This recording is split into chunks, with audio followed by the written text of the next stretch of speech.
निश्चितपणे चांगली बैठक झाली। आपण खालून आवाज ऐकले असतील। शेवटी मी सांगितलं क्लिअर कट, इथे संपूर्ण शिवसेना आणि राष्ट्रवादीची भले 20-25 हजार मतं, पण कमीत कमी पुरंदरमधून 1.5 लाख मतं ही महायुतीच्या उमेदवाराला झाली पाहिजेत। अशा प्रकारची महायुतीचा उमेदवार म्हणजे घड्याळाला झाली पाहिजेत, अशा प्रकारचं सर्वांना सूचना देण्यात आल्या। एकदा महायुती म्हटलं, एकदा अजितदादांनी स्पष्टपणे सांगितलं की पंतप्रधान आपल्याला नरेंद्र मोदींना करायचं, आमचं सगळ्यांचं ध्येय ते आहे।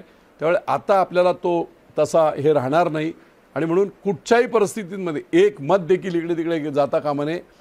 ठासून सगळ्यांनी काम करायचं आणि हा उमेदवार प्रचंड बहुमताने निवडून कमीत कमी 50,000 मताच्या मताधिक्याने पुरंदरमधून आमचा उमेदवार निवडून आणणे।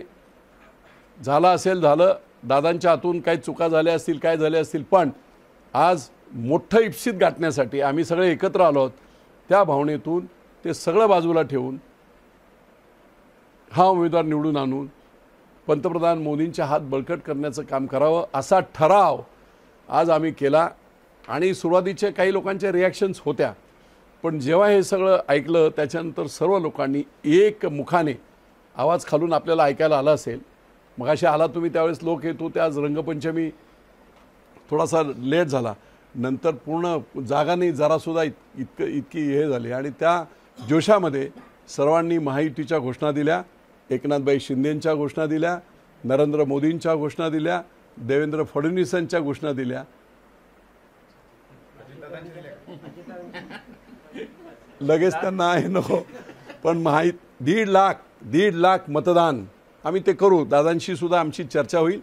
काही मला दादासुद्धा बोलले की काही कार्यकर्त्यांबरोबर थोडं मनोमिलनासाठी मी स्वतः येईल, सगळ्यांशी बोलेल आणि निश्चितपणे एक चांगला सौहार्दाचं वातावरण, जेवढं कटुता होती ना तेवढी बाजूला सारून, राजकारणामध्ये कोणीच कोणाचा कधी दुश्मन नसतो आणि मित्र नसतो, त्यानुसार हे सगळं बाजूला आता ठेवून देऊन आम्ही पूर्णपणे सुनेत्रा वहिनी उमेदवार ज्या असतील, आता अजून डिक्लेअर नाही केलेलं, पण मला वाटतं आता डिक्लेअर होईल आणि सुनेत्राताईंना आम्ही बहुमताने निवडून आणू हा निर्णय आमचा सर्वांचा झाला आहे। मुख्यमंत्री महोदयांचे मी मनपूर्वक आभार मानतो। उपमुख्यमंत्री देवेंद्र फडणवीस त्यांचे देखील आज आभार मानतो। मोठं मन दाखवून अजितदादासुद्धा एकदा मिटवायचं आपल्याला सगळं म्हणून तेही बसले, चांगली चर्चा झाली, त्यांचेही मी आभार मानतो।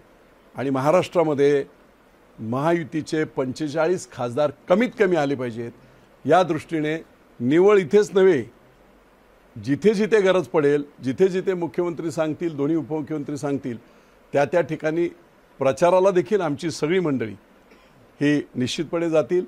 खूप मायक्रो प्लॅनिंग आम्ही केलं होतं, तुम्हाला कोणाला माहीत नसेल, 2,500 मुलं आमची प्रत्येक मतदारसंघात होती।